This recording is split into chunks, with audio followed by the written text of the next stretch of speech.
Guys, just a warning. If you're using zip ties as strain relief, make sure that the zip tie is that the head of the zip tie is over that side, not over this side. Because if it's over that side, when you put it on, you'll hear a click, but over time, as that moves, that head of the zip tie is actually capable of pushing up the back and making that fall off.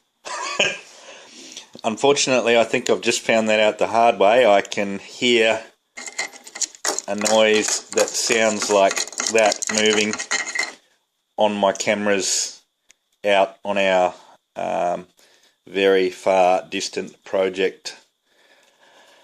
Hey. So unfortunately, by correcting one problem, I think I might have just caused another one. Okay, cheers guys.